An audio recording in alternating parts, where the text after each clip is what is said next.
listening to Inclusive AF with Jackye Clayton and Katee Van Horn. Hi, Jackye. Hi, Kathleen. Are we going Jacqueline today? Is that Yes, what I'm feeling very Jacqueline-y. If you can see me, you can see the hair is looking Jacqueline-y, I the guess. hair is getting long? I know. And I'm changing. Who knows? Who knows?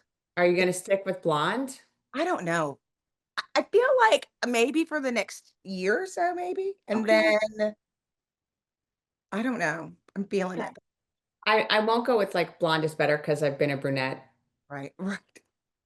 my whole life, really. I mean, I was like blonde when I was a baby, but and there was a small time in high school where I thought I should be blonde. It was a bad idea. Listen, it was the Sun-In generation when everybody, Yes. all you had to do was spray it in and go, Yeah. hey, And my out. hair was a nice shiny yellow at all times Guess and what? ready to fall out at any minute.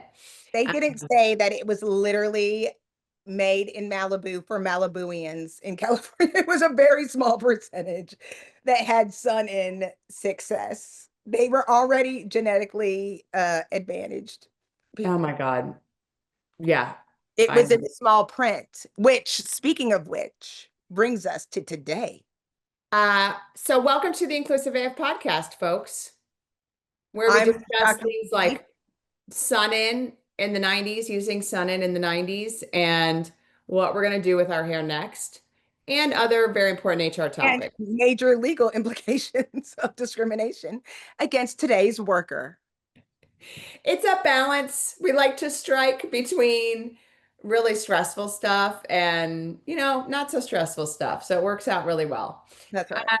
So Jackye, what are we talking about today? You want to talk about kind of an important deal, I think, for Yeah. most folks in HR. Looking at it for a long time. It is the landmark AI bias lawsuit against Workday. It's known as, I think it's Mobley versus Workday. It was Yep. actually brought forth by job seekers who are saying that Workday's AI algorithms that is used, I think it says used by many employers to filter candidates and had a disparate impact on protected groups, namely older, Black, and disabled. Now, the reason that we need to start, I'm going to give you some numbers. Are you ready? yeah, because it was just a Okay. few, I'm sure. Approximately 1,400 companies use Workday recruiting. Over 300 organizations have selected it with more than 95 actively live. And of the Fortune 500, approximately 37 to 38% of companies rely on Workday. So roughly 185 of the 492 Fortune 500 firms that use an ATS use Workday recruiting. So that's kind of a big deal. Why I keep freaking out about it, because it keeps saying things like a few people think that a few people, y'all, we're literally talking about approximately 1.1 billion applicants were, Impacted. yeah. Or so I won't even say impacted. Impacted's the wrong word, but could have been impacted. Now, I'm glad, and actually, I love that we're talking about blonde hair because it does actually, it does actually work. I will add this in the show notes, and Katee probably knows where I'm going because I talk about it all the time. One of the things that's always funny is that I have blonde hair. I know the algorithm says I'm not Black because I have blonde hair. Reason being is that I'll say, here's a picture of me and I don't have blonde hair. And it'll come up with a relatively, they only know 5 Black people in the algorithm: Felicia Rashad, Simone Biles, one of the tennis, Venus or Serena. And Yeah. I say that because every picture of me has, it either looks like me or one of those, or Oprah, or Gail. Yeah. We And should include like one of the Real Housewives of Atlanta. that's right. So it does that, or it just totally makes me white in AI. And it doesn't matter if it's Adobe, Canva, the Google Gemini Flow, and it's been funny. It also will make my husband Black automatically, even though he was white. It will automatically, or just erase him entirely in pictures. And it's the funniest thing, we know it's the algorithm because it Right. comes up like every I think we made a mistake. And even though we have a picture, this must be the way it is. So there's things that are behind the algorithm that we don't talk about that's already built in that I cannot undo.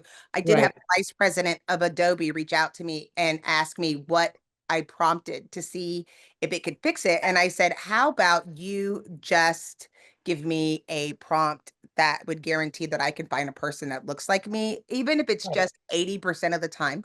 Still waiting for them to give me that prompt, right? But we know that it happens. Right.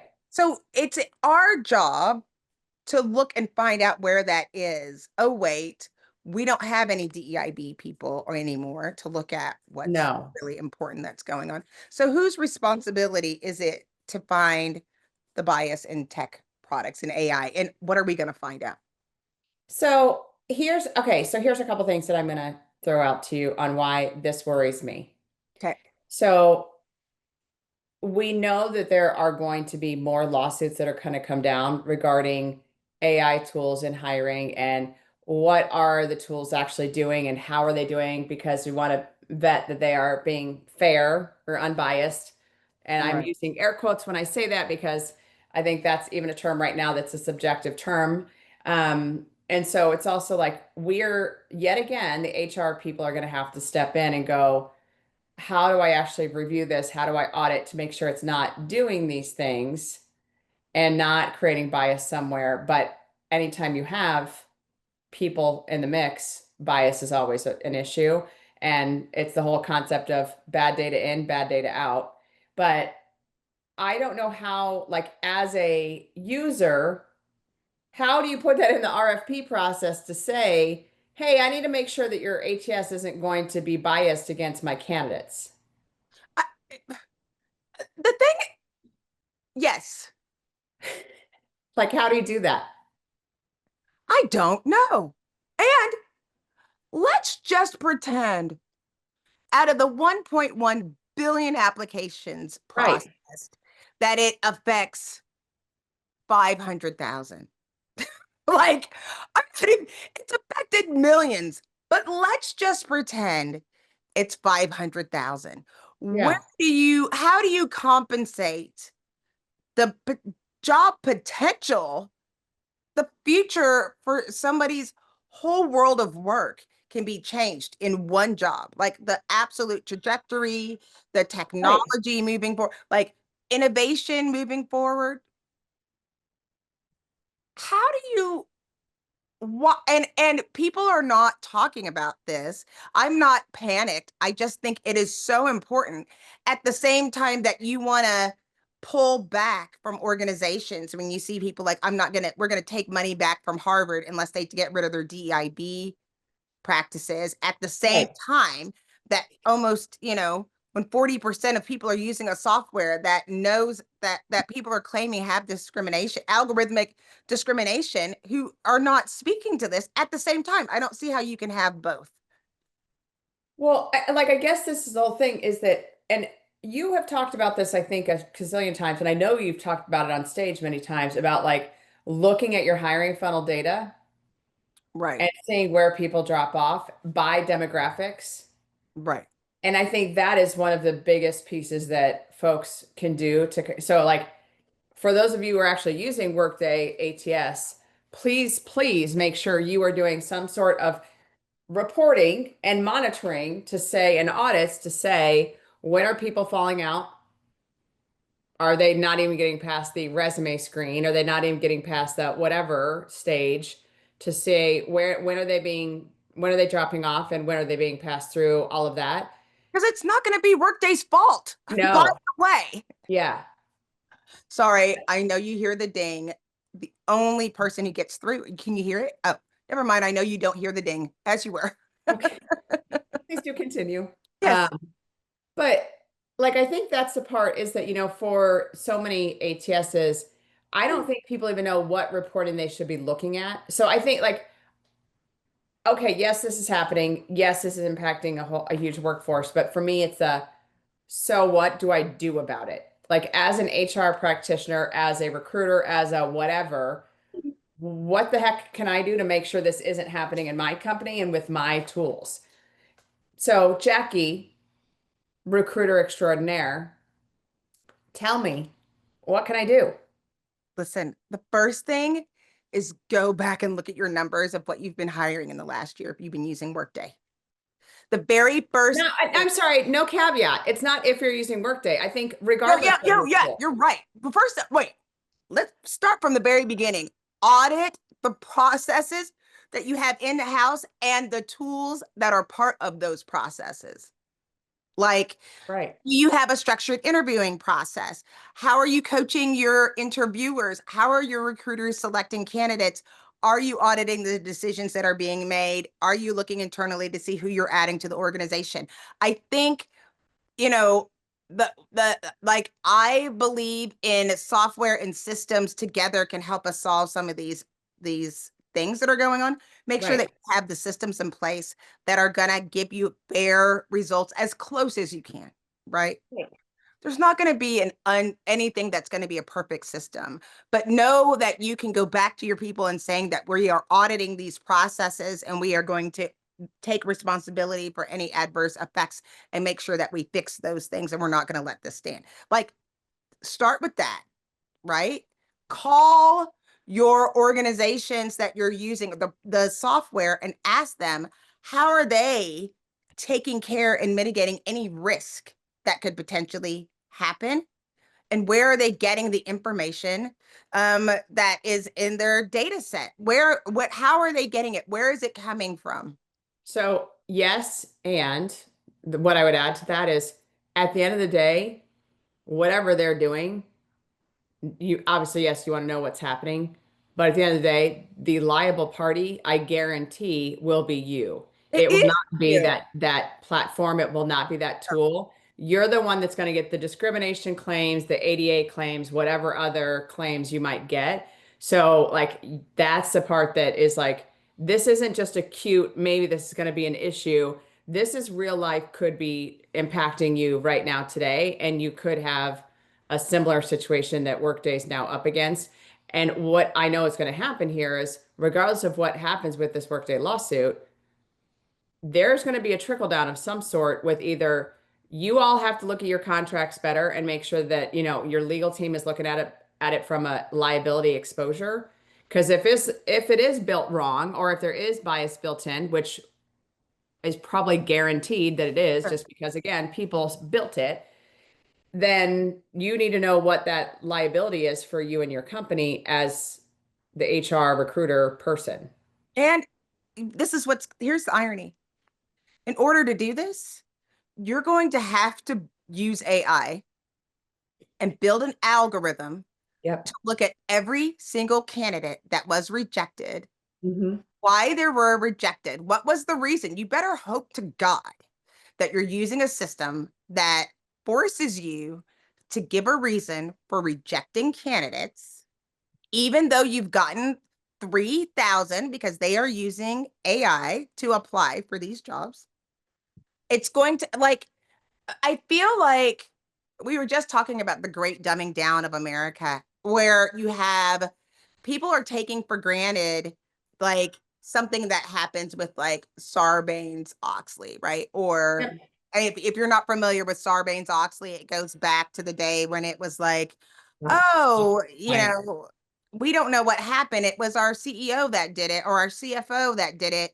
It was our head of accounting that did it. So we're not responsible for any of the financial issues for the organization. We can't be held liable. And they were like, nope, that's not true anymore. People have not been paying attention to the impact on that has on work, what HIPAA has had on work, what the financial crisis of 2008. And if you haven't been paying attention, I'll put it this way. It's your freaking fault, because they're not going to do another bailout. They're not going to be able to do that anymore. And they're like, you're going to take responsibility for the work that you have. And under this administration, if you decided to pull all of your practices, Uh-huh. no one's coming to save you. No, no.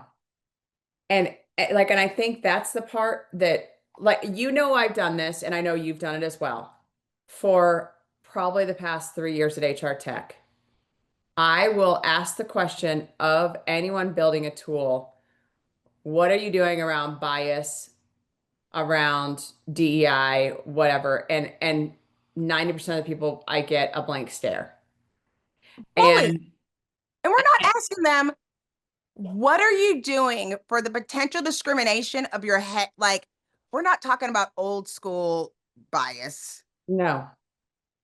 We're talking about systems and processes in place to ensure, like I always say, where you're saving people from themselves, or Yep. when they go in and have a bad day, that nobody's kicking the dog. I'm not talking about like someone purposely going in and doing something bad. We're asking, what are you doing to make sure that as it stands, somebody is going to have to do this on purpose with malicious intent?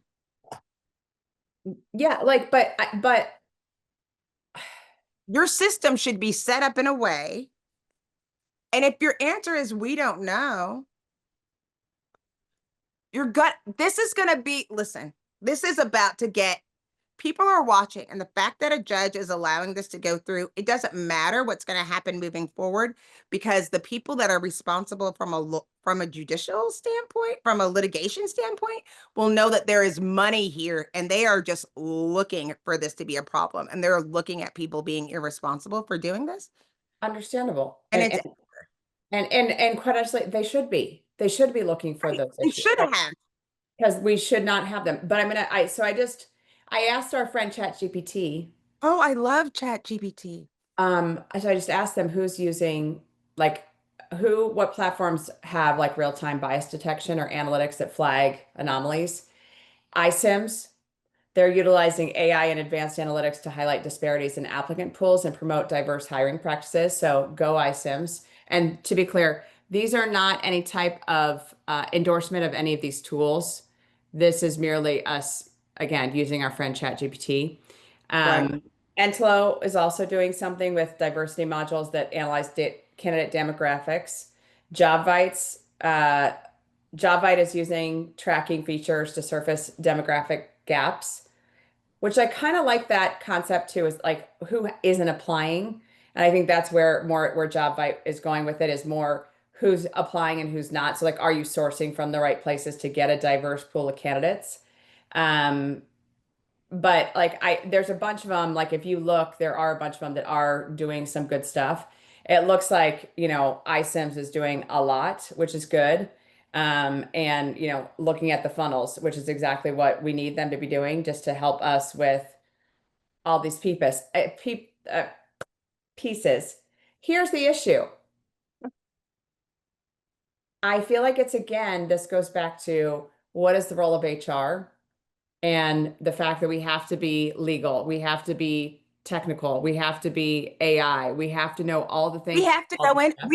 Or are you waiting for someone else to do it behind your back and bring it to your attention? Yeah. Because quite honestly, if you're responsible for the humans when they go in to find out whose problem this is, and I say, oh, it's your organization's problem. No, it's you, HR, buying it's the responsibility of you to make sure that you have a fair, equitable job place.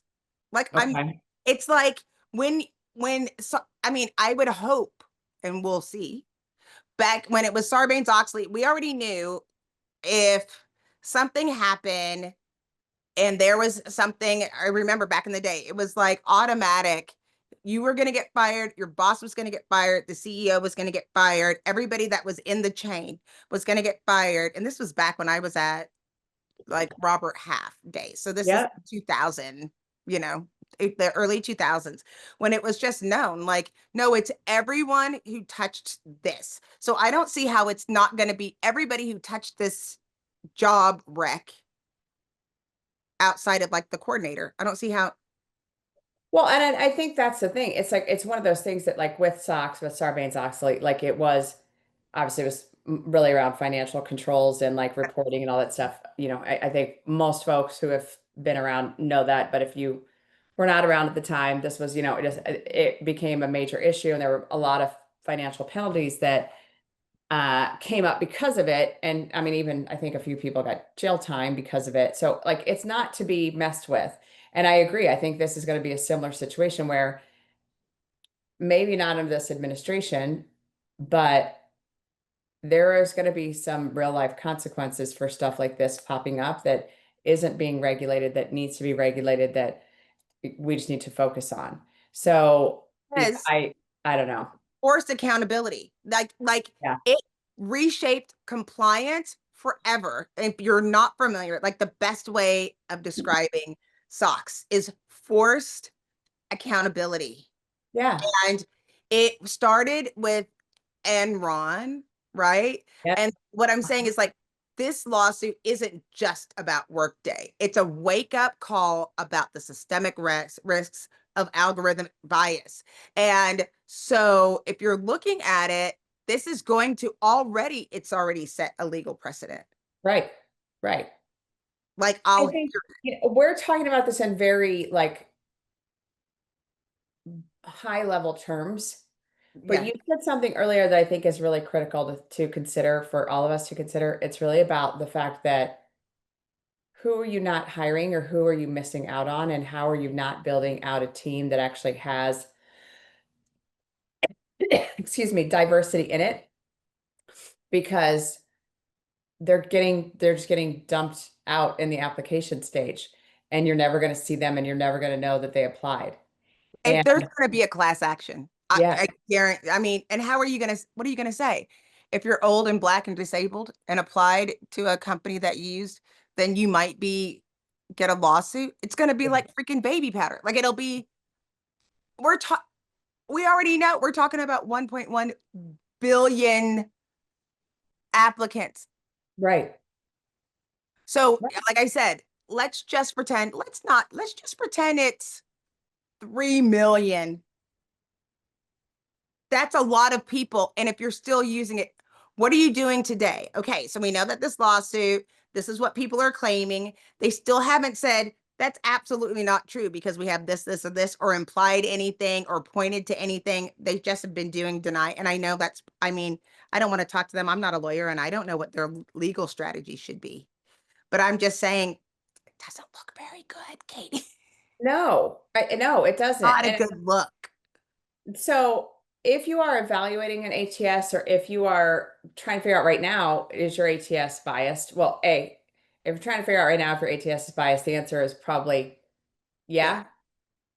And I mean, and I, just named a few vendors that are working on this, but I think this is where the human piece comes into play, that, people say, oh, we're going to get AI and then we're going to get rid of all the people. No, this is where you have to be smarter You and have to be smarter. act at a higher level than just I push the button to push the candidates through the funnel.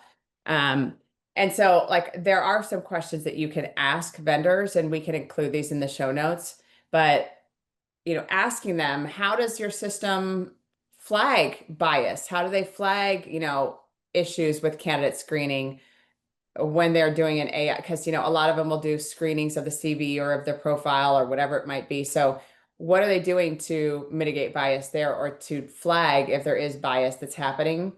That is a great question to ask a vendor.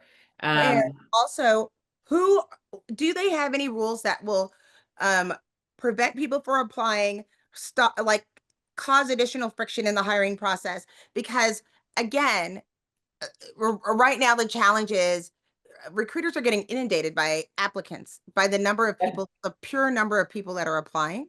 We are not, and it's something that we'll need to talk about very soon. I was saying this as someone who is like I don't work for an organization. I'm independent. If I'm looking at other people in it and we're saying they're they're getting like 1,000, 2,000, 3,000 per job, if people are applying, Jeremy Roberts just said, I applied for 96 jobs and I haven't heard back from any of them. But so we've taught candidates how to apply for 100 jobs, no problem, but haven't talked about the ramification on the mental impact of getting rejected from those 100 jobs.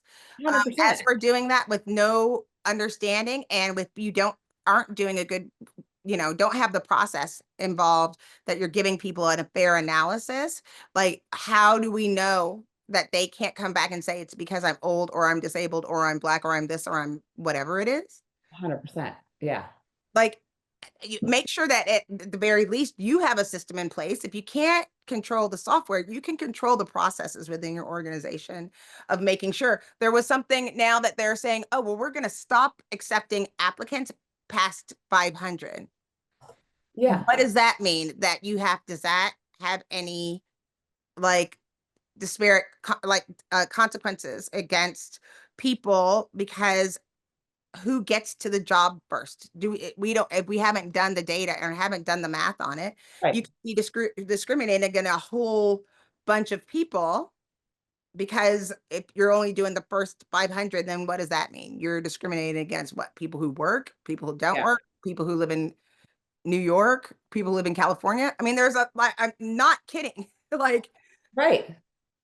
you have to, you can't just, it's not as easy right now because there's just too many ways of going, and we're using outdated systems with new technology does not work. Right. What are we going to do, Katie? Why aren't people listening? Listen, get the people. Get the Y'all got people. to do something. Well, I think it's also like all I'm thinking is also the role of the recruiter, where I'm sure we just scared a bunch of them. Wasn't our intention, to be clear. We're not trying to scare anyone, but it's also you're talking about someone applying for 100+ jobs. That then translates to how many people are applying for every job you have. I mean, we know this. We know 300-400 people are applying for different jobs.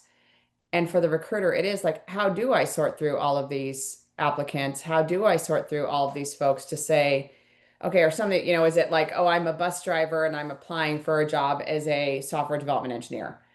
Okay. Or is it hey, I'm a software development engineer and I'm applying to be a HR person because we haven't scared them enough to let software development engineers know they don't really want to be in HR. It's not as Not glamorous as at all. they might think, because it is a very glamorous job, but so we're clear. Um, I Oh, think that's the thing, is it is like a, how do we do this? How do we do this right? Um, and uh-oh. See what HR will do to you? see it just makes you tired constantly. I'm constantly tired. Um, But okay. but I So think that people need to do, let's talk about it. Let's pretend it was Sarbanes, like there was with Sarbanes-Oxley. The first thing that you had to do was have an audit internally and proactively audit all of your AI recruitment tools for fairness, bias, and adverse impact. And it's going to be funny because guess what they're going to need? DEI people that they just laid off. yeah. This is like, I just can't with people. Well, but again, this is part of what I'm using the very general they are trying to do. They don't want those audits. They don't want to know that there's bias. They don't want to have us looking at this data and going, this isn't right. Because the whole concept is there is no issue. Then we'll see you in court. Then we'll see you in court, is what's going to happen. I 100% agree. I mean, I'm not trying to scare the people, and I don't know.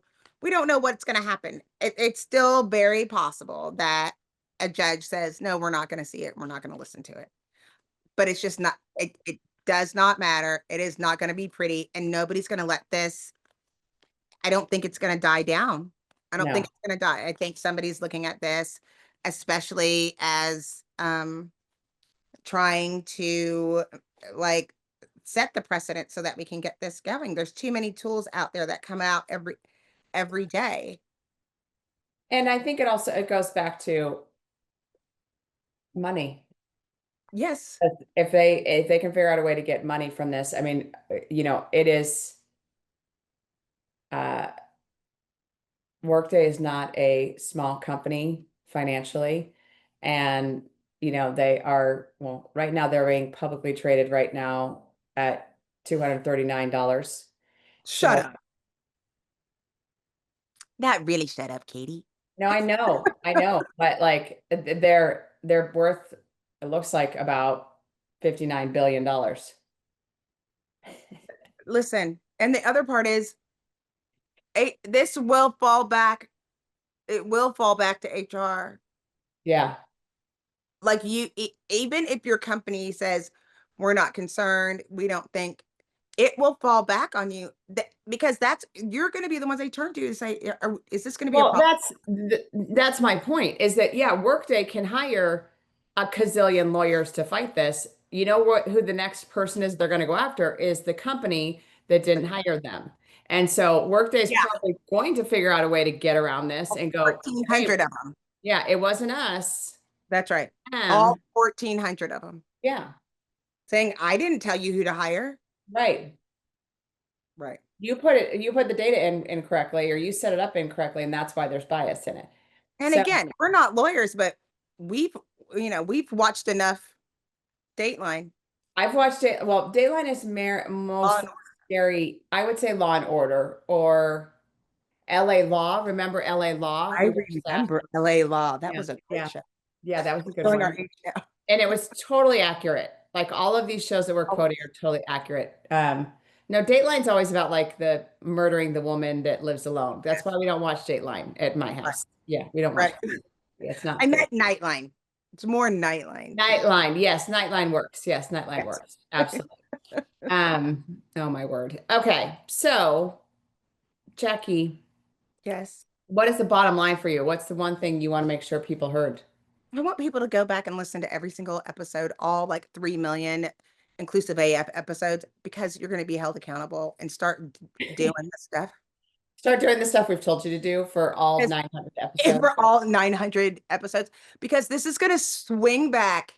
It is, because of the way that things have been going lately. And you were able to get more money because you don't have DEIB anymore and they're doing all these things, and you thought there was going to be less work. Enjoy yourself today, because I am telling you, this is Yeah, going to swing back so hard.